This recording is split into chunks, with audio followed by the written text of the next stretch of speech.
하나님 말씀은 신약 성경 갈라디아서 5장, 신약 성경 308페이지, 신약 성경 308페이지 갈라디아서 5장 13절부터 18절까지 공독합니다. 형제들아, 너희가 자유를 위하여 부르심을 입었으나 그러나 그 자유로 육체의 기회를 삼지 말고 오직 사랑으로 서로 종노릇하라. 온 율법은 네 이웃 사랑하기를 네 자신같이 하라 하신 말씀에서 이루어졌나니 만일 서로 물고 먹으면 피차 멸망할까 조심하라. 내가 이르노니 너희는 성령을 따라 행하라. 그리하면 육체의 욕심을 이루지 아니하리라. 육체의 소욕은 성령을 거스리고 성령은 육체를 거스리나니 이 둘이 서로 대적하므로 너희가 원하는 것을 하지 못하게 하려 함이니라. 너희가 만일 성령의 인도하시는 바가 되면 율법 아래에 있지 아니하리라.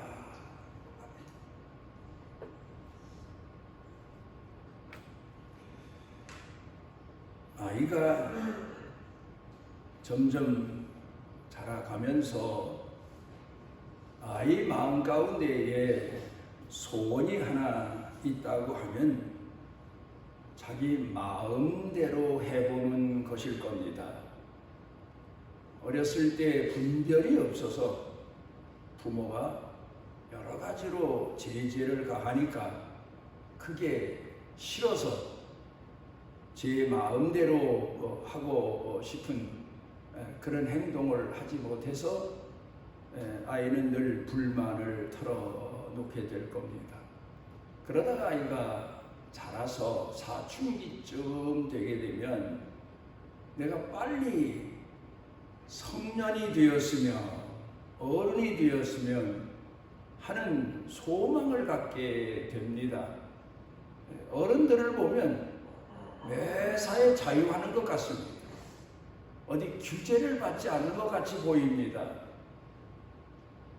그래서 빨리 어른이 돼서 어른들처럼 마음대로 옷도 마음대로 입고 또 그렇게 공부해라는 소리 안 들어도 되고 뭐 여러 가지 면에서 보면 어른들은 자유하는데 아이들이 자신은 규제가 많은 것 같아서 그래서 어른 되기를 바라는 그런 마음을 갖게 됩니다. 그러다가 어른이 되게 되면 막상 어른이 되게 되고 성년이 되게 되면 그 다음에 이젠 규제에서 벗어났다. 이젠 부모님들 잔소리에서 벗어났다. 그런 생각을 하는지는 몰라도 어떻든 방종의 기회로 많이 삼는 경우가 많습니다. 그게 바로 문제입니다. 내 마음대로 이제는 할 수 있다. 규제가 없다. 이제 규제에서 나는 자유한다. 그런 생각은 가졌지만 또 한편으로 자유하는 사람에게 주어지는 책임이 무엇인지 그걸 잘 생각지 못합니다. 그래서 어렸을 때 아이들을 열심히 교육을 하는 거고 규제를 가르치는 거고 질서를 가르치는 거고 자기 자신의 책임을 가르쳐 주는 겁니다. 로마가 유대 나라를 정복했을 때에 유대 랍비들이 그 로마의 정권자에게 찾아갑니다. 그리고는 그들에게 요청하기를 당신들이 우리나라를 정복했으니까 모든 매사의 것은 당신들의 소유로 삼되 한 가지만큼은 우리에게 자유를 주십시오. 그랬더니 그게 뭔가 물어보니까 학교만큼은 우리들 교육만큼은 그대로 버려두십시오. 그래서 로마가 그를 허락해서 유대인들이 상당히 오랜 기간 동안 학교를 통해서 그 아이들에게 하나님의 말씀의 중요성을 가르치고 신앙의 중요성을 가르치고 그러면서 결국 그들이 나중에 자유했을 때, 자유를 얻었을 때, 독립했을 때 그 나라가 세계적인 사람들로부터 주목을 받는 진정한 독립된 나라, 자유한 나라로서 살아갈 수 있게 되었던 것이 역사적인 사실입니다. 그런데 우리는 어떻습니까? 우리나라를 되돌려 돌아가서 보게 되면 일본 사람들로부터 오랜 기간 동안 억압 속에 모든 권리를 다 빼앗기고 살았습니다. 그러는 동안에 한국 사람들의, 조선 사람들의 마음속의 소원은 우리가 일본으로부터 독립했으면 하는 그런 소원이 아주 강렬했습니다. 그래서 어떤 분들은 독립운동도 하고 어떤 사람들은 일본 사람들에게 반항도 하고 또 어떤 분들은 일본 사람들에게 할 수 없어서 굴종은 하지만 그 마음 가운데는 불만이 많이 쌓였고 그러다가 1945년 미국이 일본과의 전쟁에서 승리하는 바람에 하루아침에 우리나라 사람들도 자유 독립을 얻게 됐습니다. 물론 우리 민족 중에는, 조상들 중에는 독립을 얻기 위해서 맥방으로 자기 자신과 가족을 희생시켜가면서 노력했던 분들이 많지만 그러나 그 힘으로는 우리나라가 독립할 수 없었고 남의 덕에 나라가 독립할 수 있었습니다. 그래서 나라가 독립이 됐습니다. 그런데 문제는 질서가 없는 겁니다. 모든 매사에 질서가 없는 겁니다. 일본 사람들로부터 억압을 받아와서 질서라고 하는 것이 사람을 괴롭히는 것으로만 생각을 했기 때문에 모든 사람들이 어찌 보면 질서 없는 사회, 한마디로 말하면 방종하는 그런 일들을 저질러서 몇 년 후에 또다시 6.25 전쟁을 겪게 됩니다. 그리고는 유엔의 참전을 통해서 겨우 남한 땅에 남아 우리가 대한민국이라는 이름을 가지고 살아올 수 있게 됐습니다만 문제는 바로 그겁니다. 남으로부터 독립이 주어지고 다른 사람 덕에 우리에게 자유가 주어졌지만 그 자유의 진정한 의미를 제대로 배우지 못하고 익히지 못하고 깨닫지 못해서 많은 혼란을 겪어왔던 그런 아픈 역사를 가지고 있습니다. 사람에게 자유가 주어지면 자유에 따른 책임이 무엇인가도 알아야 되고 자유의 소중함도 알아야 되고 자유의 깊은 진리를 알아야 비로소 그 사람에겐 자유가 진정한 복이 될 수가 있는데 그렇지 못한 경우 오히려 그 자유가 방종의 기회가 되고 무질서의 기회가 돼서 더 큰 고난을 또 시련을 그런가 하면 그나마 주어졌던 자유마저 빼앗기는 그런 아픔을 겪게 된다는 사실을 우리는 역사를 통해서 많이 경험을 해 왔습니다. 역사가 베어드가 이렇게 말하고 있습니다. 자유라고 하는 것은 빼앗는 것도 아니다. 자유라고 하는 것은 쟁취하는 것도 아니다. 자유라고 하는 것은 혁명을 통해서 자유를 얻는 것도 아니다. 근간에 우리들이 많이 들어온 얘기가 무슨 민중혁명 그런가 하면은 여러 가지 면에서 혁명이라는 말을 들어옵니다만은 그래서 자유를 얻는 게 아니다. 그러면 자유를 어떻게 얻나? 자유는 깨달음을 통해서 자기 자신이 인식함을 통해서 자기 자신이 가지고 있는 진정한 진리를 통해서만이 자유할 수 있다. 그걸 성경은 오늘 성경 본문 말씀 가운데서 사도 바울이 가르쳐 교훈하고 있습니다.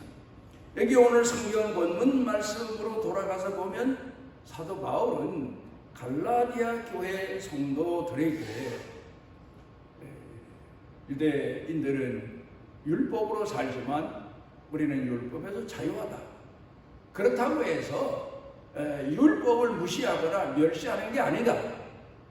또 율법은 사람을 규제하는 것 같이 보이지만 진정한 깊은 의미와 뜻을 알면 우리가 율법의 중요성을 깨닫게 되는데, 그런데 그 율법에서 사람이 자유할 수 있는 가장 귀한 방법은 깊은 뜻을 깨닫는, 거기 감추어진 사랑의 의미를 발견하고 진정한 사랑이 무엇인가를 아는 것이다 하는 것을 설명하고 있습니다.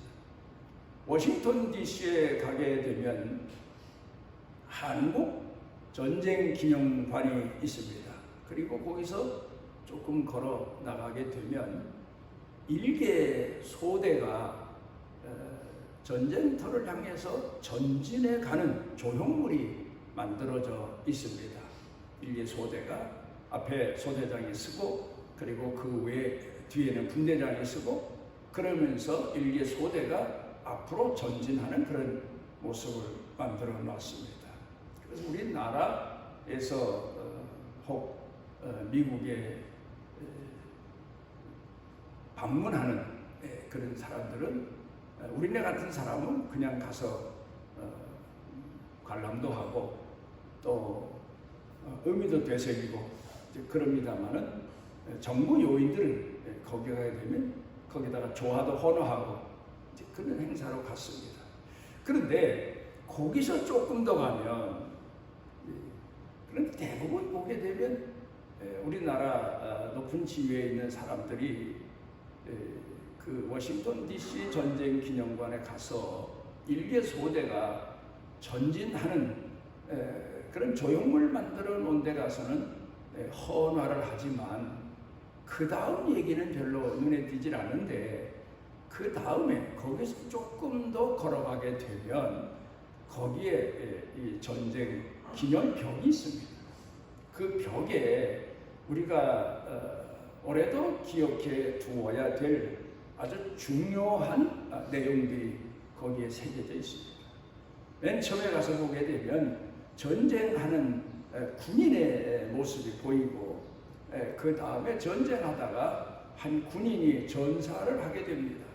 그러면 전사하게 되면 그 군인은 아마도 전쟁을 끝냈다, 그런 의미에서 그랬는지 모르지만 보통 전쟁할 때 사용하던 총에다가 칼을 꼽아서 그 총을 거꾸로 땅에다 꽂아 놓습니다.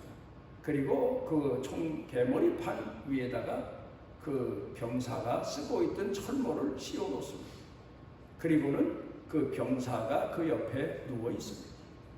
그리고 그 다음 단계 그림을 또 보게 되면 군목 목사님이 와서 옆에는 사병 두 사람이 아마 정인으로 쓰고, 그리고는 이제 사망 예배 진례를 합니다. 성경을 들고, 그런 모습이 거기에 그려져 새겨져 있습니다. 그리고 그 다음에는 한국 전쟁에 와서 사망한 미국 군인들의 이름이 쭉 벽에 새겨져 있습니다. 전쟁이라고 하는 것은 이렇게 어찌 보면 참혹한 것이다. 죽음을 통해서 우리가 전쟁하는 이유가 무엇인가? 자유를 얻기 위해서고 또 자유를 지키기 위해서다. 이제 그런 의미를 가르치는 그런 내용물이 쭉 기시되어 있습니다.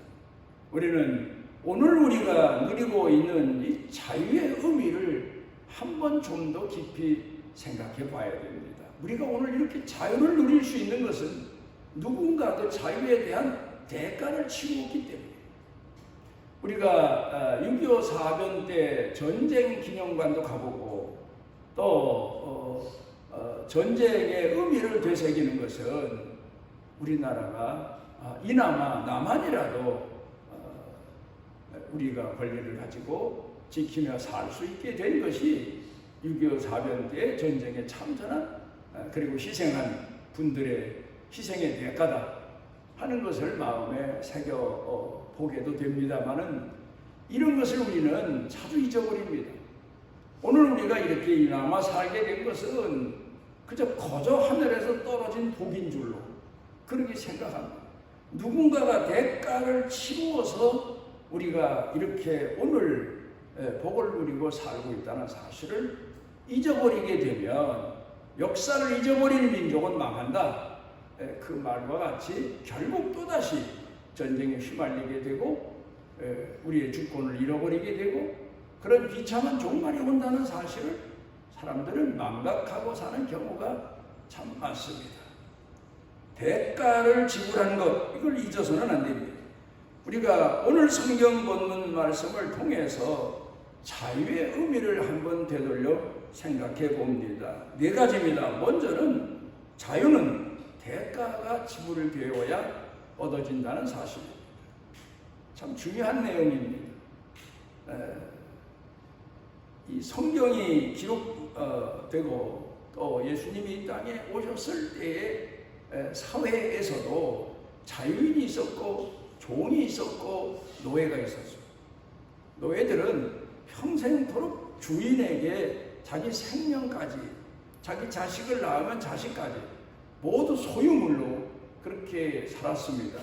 그런데 그런 노예에게 자유가 주어질 수 있는 계기라고 하는 것은 주인이 그 노예에게 자유를 선언해 준다든가 아니면 누군가 그 노예 값을 지불해서 그 노예가 자유할 수 있도록 하는 방법 외에는 그가 평생토록 죽으면서도 노예로 죽을 수밖에 없는 때였습니다.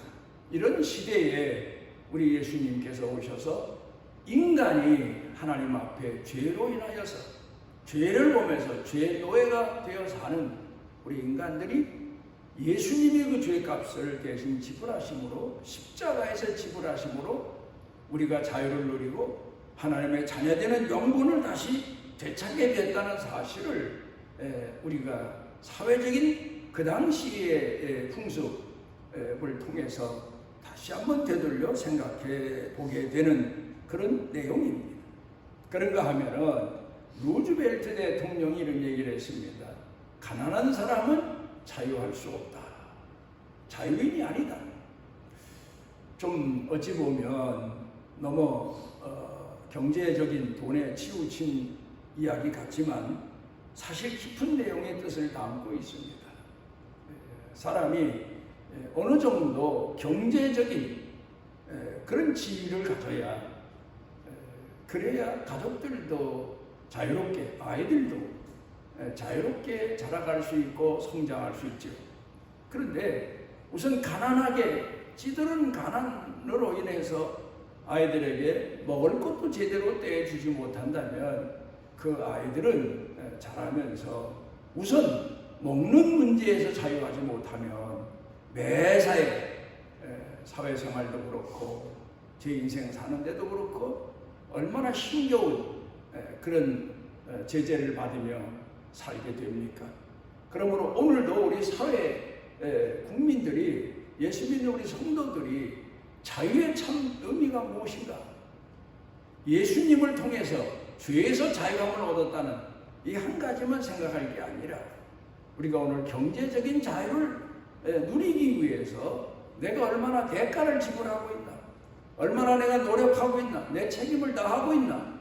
이런 점에 대해서 우리가 한번 깊이 생각해 봐야 되고 아이들을 양육하면서도 경제적인 자유 그 다음에 또 자기 자신이 어떤 대가를 지불해서 얻는 대가의 값이 고귀하다는 사실을 가르쳐 교훈해야 될 겁니다. 그런가 하면 두 번째로 자유에는 반드시 책임이 따릅니다. 사람이 책임을 질 줄 모르는 사람은 그 사람은 자유의 의미를 모르는 사람입니다. 자기 가족에 대한 책임, 자기 자신에 대한 책임이라고 하는 것은 자기가 잘못을 저질렀을 때 값을 지불해 낼 수 있는 그런 마음을 여유를 가져야만 되는 겁니다. 그 다음에 세 번째, 죄인에게는 자유가 없습니다.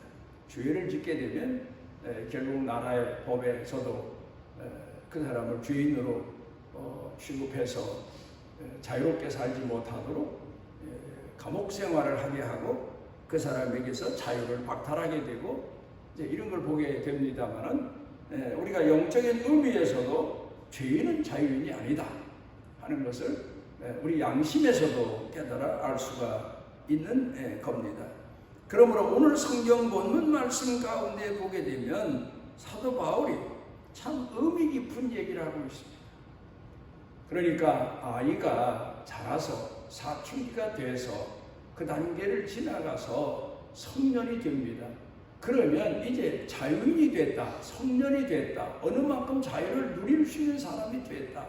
그럴 때에 그 성년된 것으로 방종의 기회를 삼지 말라 부모가 늘 당부하는 것처럼 우리 예수를 믿는 사람들을 향해서 사도 바울이 오늘 성경 본문에 가르쳐 교훈하고 있는 내용은 하나님이 우리로 하여금 모든 매사의 자유와 복을 주신 것은 방종의 기회를 주신 것이 아니라 여기 오늘 성경에 보면은 사랑의 기회를 주신 거다. 사랑의 회복의 기회를 주신 거다. 우리가 사랑 타령을 많이 합니다만은 사실 그래요. 마음만 주어서 사랑만은 아니지 않습니까? 사람을 사랑할 경우, 상대방을 사랑할 경우, 자식을 사랑할 경우 그에게 필요한 것들을 공급해 줄 수 있는 사람이 진정한 사랑의 행위자고 행동자고 사랑을 아는 사람이 아닙니까? 그런 것처럼 우리는 늘 매사에 범사에 책임 있는 신앙인으로 살아가도록 노력해야 되고 내가 그 자유의 대가를 얻기 위해서 이런 어려움과 시련을 겪는다. 일터에서도 이런 걸 우리가 잊어서는 안 됩니다. 네 번째로는 말씀과 성경을 통해서만이 사람이 자유할 수 있다. 영적인 자유를 누릴 수 있다. 그걸 오늘 성경 본문에서 가르쳐 교훈하고 있습니다. 예수님이 십자가에 못 박혀서 우리를 천국 백성 만들어 주신 것은 우리로 하여금 하나님께서 우리에게 원하시는 선하신 뜻, 그게 바로 오늘 성경 본문 13절에 자유를 위해 부르심을 입었으나 그 자유로 육체의 기회를 삼지 말고 방종의 기회로 삼지 말고 오직 사랑으로 서로 종로로 되라.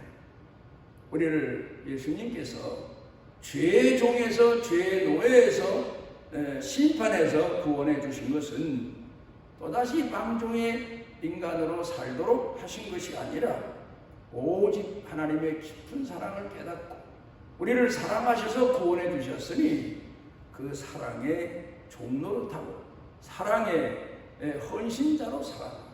그렇게 말씀하고 있습니다. 어떤 일이 이렇게 말합니다. 사람이 세상에 살면서 죄의 종이 아니면 의의 종, 두 가지 선택밖에 없다. 그럽니다. 방종의 종이 아니면 사랑의 종. 오늘 성경 본문에서는 그 선택밖에 없다. 그런데 우리는 사랑의 종으로 자신을 낮추고 남을 섬기고 남을 사랑하는 그런 사람으로 살아야 된다. 그러기 위해서 예수님께서 십자가에 못 박혀 우리를 구원해 주신 것이다.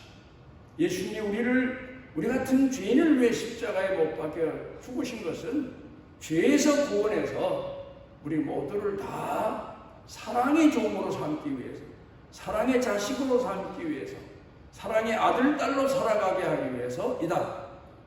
이걸 여기 오늘 성경 본문에 가르쳐주고 있습니다. 그래서 사랑의 오늘 성경 본문을 통해서 보면은 반대가 뭐냐? 방종이다. 방종은 곧 사랑을 좀먹는 거다. 아무리 사랑한다고 하지만 진정한 사랑의 의미를 지켜가지 아니하면 결국 죄의 종으로 사는 거다. 방탕의 기회자로 사는 거다. 그걸 여기서 말하고 있습니다. 갈라디아서 5장 1절에서 그리스도께서 우리를 의롭게 하려고 자유를 주셨으므로 그러므로 우리는 굳세게 서서 종의 멍에를 이제는 매지 말라. 그렇게 가르쳐 교훈합니다. 오늘 성경 본문에서 배우는 교훈이 뭡니까? 방종이 무엇이고 진정한 자유가 무엇이고 자유에는 반드시 대가가 지불되어야 된다는 사실과 책임이 따른다는 사실과 그리고 또 하나는 그를 무시하고 멸시할 때 다시 자유를 잃어버리는 인간이 죄의 종으로 타락하고 만다 하는 것을 가르쳐 교훈합니다. 기도하십니다. 오늘 우리를 죄 전에 오르게 하시고 우리 마음을 쏟아서 하나님 앞에 예배할 수 있도록 은혜해 주셔서 감사를 드립니다. 우리가 예수 그리스도를 통해서 죄에서 구원받아 오늘 하나님의 자녀로 살아가는데 우리로 하여금 하나님 앞에 받은 이 고귀한 자유의 의미가 깊이가 사랑의 헌신에 있음을 우리 마음에 새기고 하나님 앞에 사도 바울이 권고한 것처럼 사랑의 종으로 살아가는 은혜를 더하여 주옵소서. 예수님 이름으로 기도드리옵나이다. 우리를 죄에서 구원하시기 위하여 십자가에 못 박혀 피 흘려 그 값을 지불하시고 죽음에 이르셨다 부활하신 우리 주 예수 그리스도의 무한하신 은혜와 우리를 사랑하셔서 독생자를 아낌없이 내어주신 아버지 하나님의 만극하신 사랑과 성령님의 도우심과 또 내재하심과 이끄시는 능력의 은총이 사랑하는 자녀들 생각, 마음, 영과 육 사는 생활, 일터, 경영 온 교회 중에 넘치고 넘치도록 함께 하시기를 축원하옵나이다.